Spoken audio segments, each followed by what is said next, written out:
Hey, what's going on, everybody? Echo Side Fiend here once again on my personal channel. I'm also going to be uploading this review to the Carnival Spirits channel, so you'll be able to see it at either place. Before we get started, I'd like to go ahead and wish everybody a Merry Christmas, Happy Hanukkah, Happy whatever you celebrate.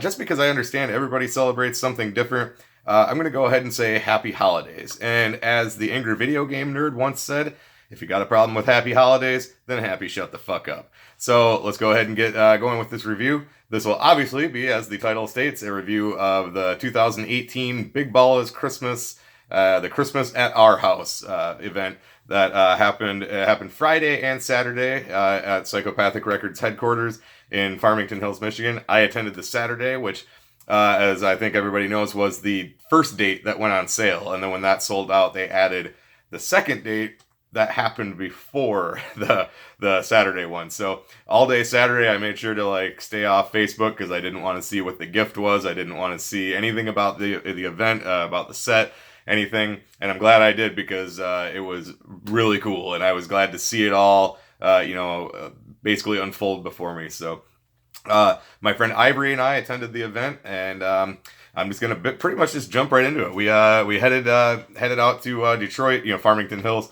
about a half hour outside of Detroit, so it's actually a little closer. It usually takes me about 2.5 hours to get to downtown Detroit. This was about, according to GPS, like an hour and 57 minutes, so about 2 hours. We headed out about 1 o'clock, grabbed a bite to eat on the way out, and then when we got into Farmington Hills, we also, because we weren't sure when we'd be able to eat again and everything, so we stopped at an IHOP, had a quick bite to eat, and then headed to the parking lot. You had to park at a school that was about 2 miles away from Psychopathic Records headquarters because there was literally not enough parking there. I mean, it's a big building, but there's obviously they have parking for some employees, and that's about it. So we parked at this. It was a school. It was Stepping Stone School for the Gifted, I think it was. So we parked there. They had a couple of shuttles that were literally just going, making circles all the way from the warehouse headquarters back to the parking lot. It would take them maybe 10 minutes, to make the whole round trip. So we literally only waited, I'm going to say maybe 15 minutes to get on a shuttle. We ended up getting on one that was driven by, I'm fairly certain this guy is a Psychopathic Records employee. I'd seen him before. As far as I know, anyway, I'm pretty sure I've seen him before, is how I should word it. And he had a sign in the front that said "Your driver today is," and it was El Chiro Norris or something like that, and he was talking in a fake accent. He's like, "Hey, how's it going, everybody? Come on, get on the van. I drive you to the headquarters." And he kept that character the whole time. And then also we ended up riding back to the lot with him, and he was still doing it. It was so fucking funny. But anyway, he got us there fucking quick. This dude was just fucking flying. We filled up the van.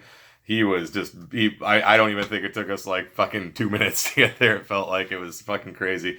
So we get over there, get my first look at the Psychopathic headquarters. It's a place I always wanted to kind of drive by it, just when I'm out in Detroit, just to say I saw it, but I never have. So we first pulled up, and it doesn't look like much. It's just kind of an unassuming building, and there's no logo on it that I saw anyway. It was dark by the time we got there, so but I don't think there was any type of logo on it or anything to tell you what it was. And so they drop you off. You go through a fence, and you went into a pretty much just a side door that went into the warehouse area. As soon as you walk in, this fucking merch booth, they were not fucking joking. This thing was fucking insane, and their prices were fucking crazy. Shirts were $10. They had some shirts that were 20, but hoodies were 25. I did see somebody buy a jersey that seemed to be the regular prices still, but hats were 15 to 20. CDs, I didn't buy any CDs from the no, actually I take that back. I did buy one, but other than that, I didn't see any other I mean, there was audio, but I didn't pick any other up, so I didn't really see the prices on them. But they had a lot of little trinkets. They had 3 for $5 and all this stuff. It just crazy, crazy prices, and it was a lot to pick from. There was a ton of shirts. Obviously, I couldn't take any photos, so I couldn't take a picture of the merch booth. So as soon as we walked in, I got in line because I wanted to make sure I got a few things, and I know if you've watched any of my reviews of other events, one of the biggest things that I complain about is the waiting in line. I try not to complain too much because I know they're busy. I know they've got a lot to do. But last night was fucking insane. I seriously, I actually ended up waiting in line twice. I probably waited, I'm going to say close to an hour before I even got up to the table. And then I'm going to say another a half hour before I got serviced, but I understand, I get it. There wasn't very many guys there. I think there was only 3 dudes running it, but they should have had like at least 2 more. That would have cut down on so much of the time. And then later I went through again because Ivory wanted to get a shirt, and then I feel like I waited an hour and a half before I even got up to the table, and then same thing, just waited and waited and waited and waited.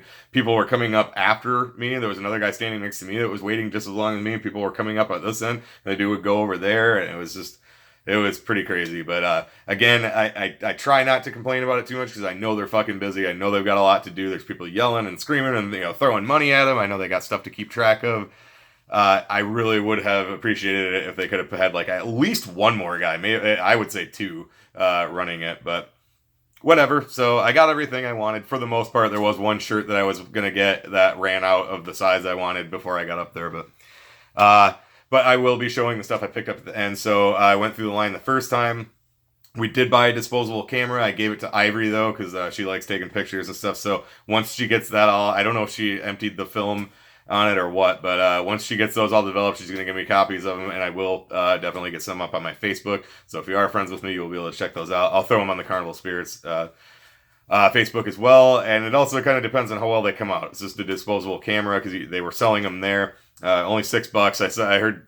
I heard rumors going around that they were selling them for way more than they were worth, but that it was actually cheaper than buying the same one in a store because I was going to buy one to bring with me. I'm like, just in case they run out, which they did. We got one though, but the same one that they were selling there for $6 was $10 at Meijer, which is usually a pretty good price. So anyway, we got our camera. Ivory had already kind of walked through the place while I was waiting in line, but she's like, she didn't have a camera, so she wanted to take some pictures. So I made my way upstairs, and well, first off, I guess, right by the merch table, if you went into this room, right to the right, there was this room where they were taking pictures. They had a big balla, a giant, like big ballas. Basically the flyer that you saw had a giant one of those hanging on the wall. And I think somebody said it was Hazen who was running that. So they had a digital camera, and then they would take a picture of you in front of it. Me and Ivory jumped in front, got one. They said they were going to be putting them up on Insane Clown Posse's Facebook, but I have not seen those up there yet. I'm sure it'll probably take them a little while to get them up. So we did that. And then if you walk straight forward, then it kind of went into the lobby, like where if you were coming in as a guest, to come in to visit somebody at Psychopathic Records headquarters, I'm guessing that's the way you'd come in. They had, posters like these, of ICP. Although when I say posters, they weren't not like a paper poster tacked to the wall. It was like, like they were kind of like built into the wall, like banners almost, all over the place. They had ICP, all the other artists, everything. And then, so right there, when you walk in, they had like a Christmas tree there and everything. And then there was like stairs coming down, that were like more professional. In the warehouse, there was literally just warehouse stairs that went up to the same level, but just, like just metal ones. These ones were actual nice office stairs. You go up there, all the offices, the, Lotus Pod, the, conference room, all that were up there. And it's kind of weird, like I'm not trying to belittle anything, but like when I've seen pictures of it or video, everything looks so much bigger. It looks like this like giant like freaking warehouse, headquarters, all this stuff. And you get up there and it's actually like not really that big. Everything's pretty crammed in. The Lotus Pod was just kind of like right in the middle of like offices. There was like Jump Steady's office. They had obviously the Psychopathic TV room. I just kind of always like watching the Psychopathic TV. I always kind of had this image of it being, I don't know. I mean, I knew it was at the headquarters, but I guess I just kind of thought like not just crammed in among all the offices. That's like literally just walking along. Here's Jump Steady's office. There's the Lotus Pod. There's the Psychopathic TV. I don't know if I'm doing it the right order, but and then Billy Bill's office, and everything's just like right there. And then the conference room is just kind of at the end and kind of around a corner. And it's just, and it wasn't very big either, And again, I'm not belittling what they've got. In my mind, I imagined it just, because you see photos of it, see video footage of it. it just looks like it's going to be so much bigger, But so yeah, there wasn't pretty much once you walked through, you saw everything, and that was pretty much that, But it was again super cool seeing all their their gold records and all their all their plaques and everything all over everything that they've earned and busted their asses for. And walk into Jumpsteady's office and he's just hanging out in there. Like I walked in a little bit later and he's just having a big conversation about Star Wars, just with CPN was standing there with him and a few other ninjas just hanging out, and they were all again talking about Star Wars. And everybody's just kind of wandering around as you go. I was walking down the hallway and Billy Bill just fucking kind of like, he's like, excuse me, and just like snuck past me, and it's just like fucking crazy. They're all just walking around, they're just letting us hang out. You could just go anywhere you want. You could step into the Lotus Pod and there's a dude in there like doing some shit and watching him playing with all the fucking controls and all that stuff. And yeah, that was pretty cool too, to just be standing in there. I really only stepped in there for a minute or two, but just to be standing there, knowing where all this fucking music that I fucking love and that I've been listening to for years, so much of it, not all of it, but so much of it has been recorded like right there. It's fucking crazy to be in there, And I ended up hanging out in the conference room, just chit-chatting about movies and TV shows with a couple other random ninjas that happened to be in there. I didn't catch either of their names. I should have asked them, but shout out to both of you guys if you're watching. We were talking about The Wire and Walking Dead and Breaking Bad and all that kind of stuff, so I just hung out in there for a while, and just kind of, I wandered around a few times, just making sure I saw everything. The Wall of Karma was in that. I don't think I mentioned that. That was in that very first room where they were taking the photos.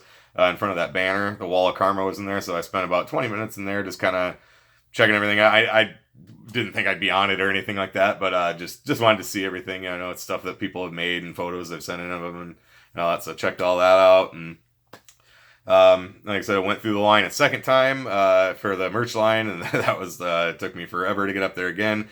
I did get another shirt that I wanted, and we were going to try to get another camera just in case, but they did sell out of them, but we had plenty of pictures left on the one that we had got. So yeah, pretty much did all that, wandered around a little bit, and then it came time for the show to start. So it was about 10 minutes to 9. We went and got some seats, and we were back a little ways, but we had a good... there really wasn't a bad seat in the house. I mean, everywhere everything was right there.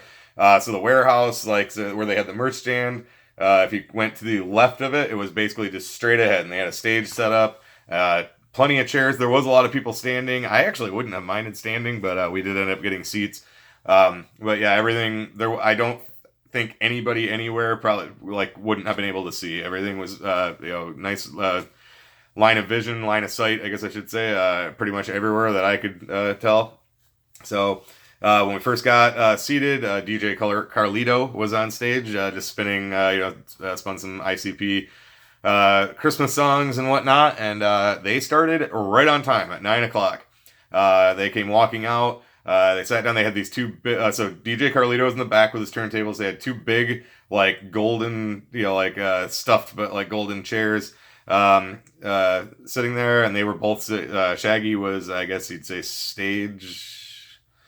I don't know, stage right, left, whatever, but we were facing the stage. He was to the left, Jay was to the right, and then on Shaggy's side, I had Razor Ray from Motown Rage playing acoustic guitar, and on Jay's side, they said the guy's name and what band he's from, but it was not anything I recognized, and I can't remember what it was. And then also, right next to DJ Carlito, Rude Boy was standing with him and had a microphone and was doing backup vocals. So they started precisely at 9 o'clock, and they as they said, it was a storyteller's event. They would tell a story pertaining to each song, sometimes not even pertaining to the song. It'd just be something that just popped into their head, and they'd talk about it, and then they'd go into the songs. I did write down everything they played. They played 12 songs over the course of 2 hours. It was done just about at 11 o'clock on the dot. I'll just go through what they played first, and then there was one story I did want to tell that they told that pertains to something they gave away. So they started with Three Rings, Dead Body Man, Piggy Pie, CPKs, Crossing the Bridge, Chicken Huntin', We Belong, The Nedden Game, $50, Another Love Song, Falling Apart, and they ended up with If I Was a Serial Killer. The acoustic set was fucking phenomenal. I gotta be honest, I wasn't expecting a whole lot. But every song they did translated perfectly. Everything was just flowed from like what you would normally hear to the acoustic absolutely perfectly. Carlito was still spinning the whole time, so you'd hear kind of like beats from him, and he'd do some scratching. And then the two guys played acoustic guitar. I do wish they had an acoustic bass player. I think that would have added a little bit to it, but it is what it is. It was fucking great. And they sat the whole time. They didn't like stand up. They weren't running around the stage. They were sitting down the whole time, and it was fucking awesome. And the stories were good. They were bantering back and forth really good. So they handed out, I'll show this, but they handed out a CD. Well, first they related the story about MC Breed when he was signed to Urban Music Zone. And apparently, like, he got all fucked up on something one day, smoked something. They didn't really say what, but they were just like, hey, he was all fucked up. And he was hallucinating the FBI and, the Secret Service and all these people were coming to get him. And he got a hold of Jay or Shaggy. And he was like, you guys need to come pick me up. I'm walking around downtown Detroit. I'm on Jefferson. I need you guys to come get me. There's fucking police are after me. So they're like, all right, cool. So they go and they find him. And they get him in the car. And they're like calming him down. And they get him back to Psychopathic headquarters. And he's coming down at this point. And they were just like, dude, we got to record a song. Like, what? Like, while you're all fucked up. And I guess he was like, okay. So they recorded this song. It was called Let Me Go. With MC Breed, so it's ICP and MC Breed, and they never did anything with it until they pressed it up and gave it away last night. Don't know if the people on Friday got it or not, but they handed it out last night, and I have not listened to it yet. I didn't listen to any of the stuff that I've got, but I am going to be checking that out, and I'm very interested to hear what that was. But yeah, the story was obviously a lot more elaborate. They tell it a lot better, but that was one that sticks out in my head. There was a couple that Shaggy told that were really good, but. So yeah, that's pretty much it. And then they also, they did, present, they called, Straight Jacket up on stage. And, because he produced the entire, Fearless Fred Fury, it sounds like they presented him with his, Hatchet Man charm, but like obviously all iced out and everything. They did that for him right on stage. So we got to see that. That was fucking cool. And then, the very end, when they were doing If I Was a Serial Killer, as it was, they were kind of just starting, and me and Ivory wanted to make sure we got on a shuttle to get back to the car pretty quick because we were driving home yet. So we did jump over there, and then by the door, and then Jay, got out and was like walking around the crowd and everything. And then while we were still waiting to go out in the parking lot, Jay, Big Zane from the yacht club was watching the door. And Jay, walked right over to him. I was standing right in front of me, fist bumped Zane. So I was literally, a foot from him. It was pretty cool. Again, I've met both ICP before, but it was still kind of cool to just see. He just walked right through the crowd. So. But, yeah, that's pretty much, there's not really a whole lot else to tell. It was fucking amazing. It was totally worth the price. The show was fucking incredible. Being there was fucking cool. Seeing everything, but like I said, you get upstairs, the office area wasn't that big. There's not really a whole lot to explain other than what you've seen in videos and whatnot and photos. It was still, it's super cool to be there, to see this building that, that they worked so hard for, and to have, they earned it obviously themselves, and then to have us all there to see everything and just be able to hang out. That was so fucking cool. It was indeed like Christmas at their house. They had us to their fucking house, and it was fucking awesome. So, like I said, I did run into CPN real quick, so shout out to CPN. Didn't get to hang out with them for too long, but just chit-chatted for a minute. Big Andy was there as well. I've mentioned him before. I don't know if he wants his last name out there, so I just call him Big Andy. He's one of the big Echo Side players. That was pretty cool too. I went upstairs, just wandering around again a little bit, just killing some time. And he was just, while they were having that, when I said I was in Jumpsteady's office and they were talking about Star Wars, Big Andy and some other dude I didn't know were just sitting at Jumpsteady's desk playing Into the Echo Side. So freaking Andy can say he was literally sitting at Jumpsteady's desk playing Into the Echo Side. So it was fucking awesome. So yeah, again, just super glad I partook. Super glad I made the trip. It was worth $150. My only complaint was that you could smoke weed inside, which I don't have a problem with, but there was zero ventilation in there. And by the end of the night, it was just sitting in a fucking smoke cloud. My throat is fucking roached today. My head is fucking pounding. By the end of the night, my eyes were fucking on fire. But again, nothing really could have brought me down from that whole show. So I'm not like bitching because I know they said you could smoke in there, and I don't have any problem with people smoking weed. It doesn't bother me. It was just the fact that there wasn't really any ventilation. Is really all that made it really bad. But you know, whatever. It was still fucking awesome, and I am so glad I went, and I kind of hope they do it again next year there, but again, now I've already been there. I don't know, maybe I'd rather them do it somewhere else, and so whatever. It was still fun, and the show was fucking once in a lifetime. Like I said, the set was fucking cool, and I'm glad I went, and I'm glad everybody who did go was able to make it. So that wraps it up. Let's go ahead and show what I picked up. So first off, the gifts that they gave you. So you walk in, you get a wristband. I just have not taken that off yet. I am actually going to write on their big ballas and put it in my ticket collection. So after you got that, then they handed you your charm. So let's see, it's the Santa's. This is the Santa Killis? Or is this the Santa's a fat bitch logo? Whatever. But Santa Claus. And then on the back there, I don't know, it might be kind of shiny, but we will read it. This is Big Ballas, Xmas 2018, Psychopathic Records. So came with the chain. I am going to put a different loop on it because I usually just swap out my charms on this, but this jump ring is too small for this one to go through. So I'm gonna put it. I'm actually probably gonna take it to my ex-girlfriend's sister. She's a jeweler, and have her put a nice new one on there that I'll be able to put this chain through. So. Also gave you a CD. These were shrink wrapped, so you couldn't see. There's nothing on them. And apparently, like, even the employees had no idea what was on these.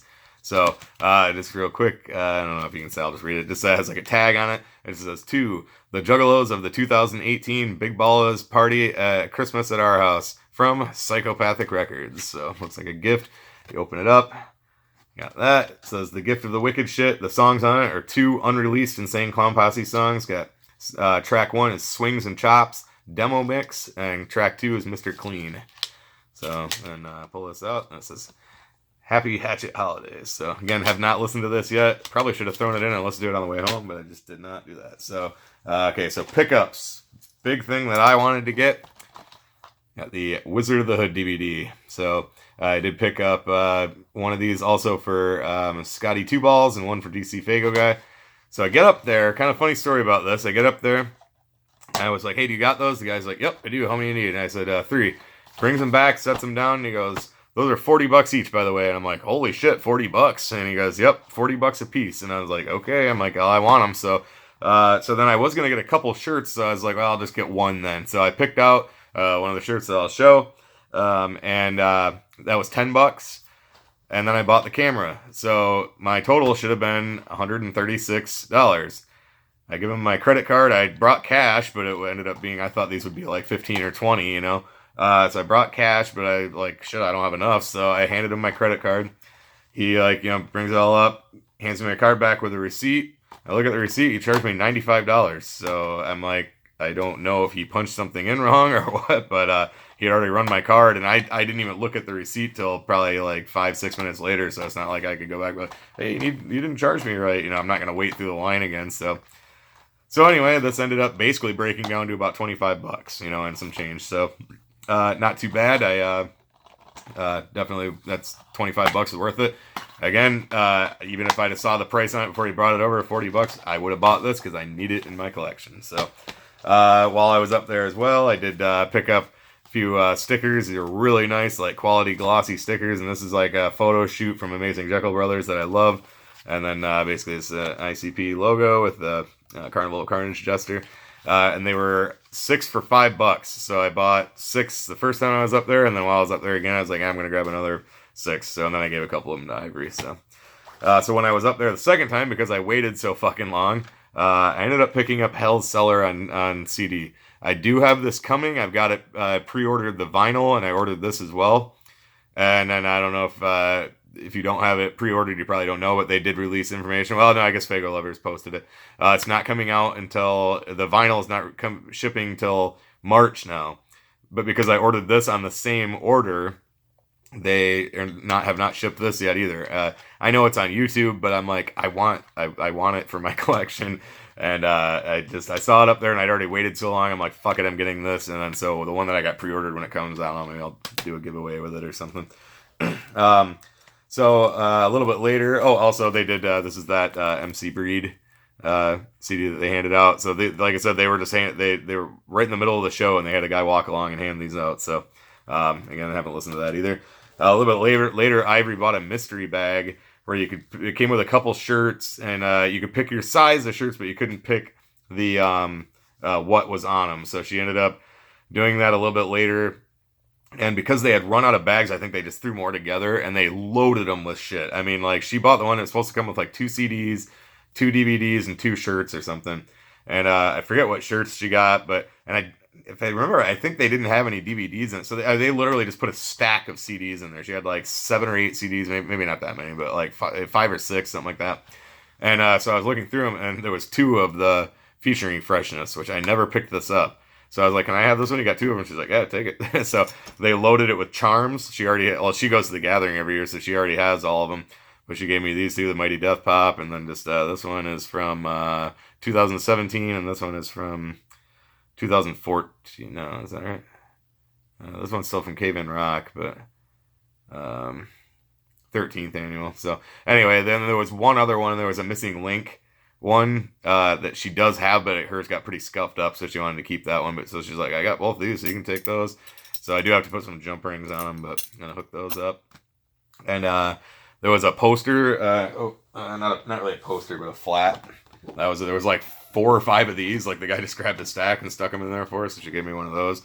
So pretty fucking cool. Probably see if we can get this autographed sometime, and then put it in a frame or whatever. So, and then lastly, I picked up 2 shirts. If you watched my record store day video, I was talking about the Legion of Doom one that I wanted to get, and they did have it. So this is what I was talking about. This is an extra large. I normally wear large, but I just washed it and dried it. I threw laundry in when I got home because my clothes reeked like fucking weed. And I'm in an apartment, I don't have a washer and dryer there across the hall, so I can't like just sit them in there. So I got home and I'm like, I got to do laundry tonight. So I already washed and dried this. So that's the one I wanted to get. It does. I already tried it on. It doesn't fit as nice as I would like, but I'll still wear it. So again, if you look at the artwork, I do have my original Legion of Doom one here to show you for reference. This is pretty creased because it's been folded up for a while. So this is the shirt that they're kind of like poking fun at or parodying. So you can see there they got the autographs on it. If you notice there, they did it on theirs as well. So I have the ICP logo down there where it normally says Legion of Doom. It's fucking awesome. And this is like, this is a reprint, but this is a shirt they released through WWE, many years ago. So then this is also the second time I went through.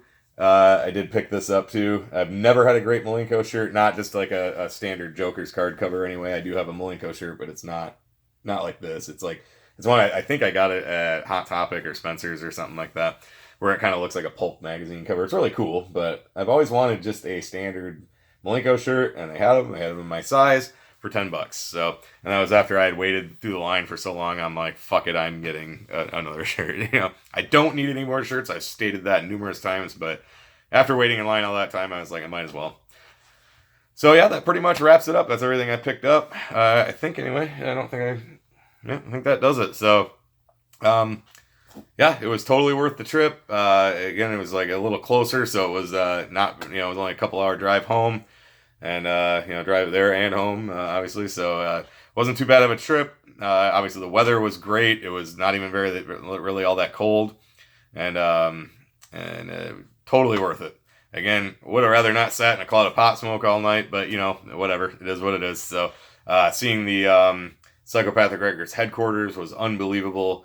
It was so fucking cool that, like, I can literally say I've been in there, like, where all this music is done, all these plans are made, tours are, planned and formed, and oh man, it was just so fucking cool to be there. One of my favorite bands of all time, and a band I've been listening to for pretty close to 25 years, and it was unbelievable. So so glad I made the trip. So glad I spent the money on it, and I'm glad that they did it. Thank you so much to Psychopathic and ICP, everybody at Psychopathic, everyone, for having us there and putting on that event. It was fucking awesome, and I wouldn't trade it for anything. So that's pretty much it. That's pretty much all I got. That's my whole trip, and I hope anybody that made it, I hope you had as much fun as I did, and shout out to anybody that I met and talked to, and that pretty much does it. So, as always, thank you so much for watching. Thank you for supporting. This is Ecocide Fiend, and I will catch you in the next one.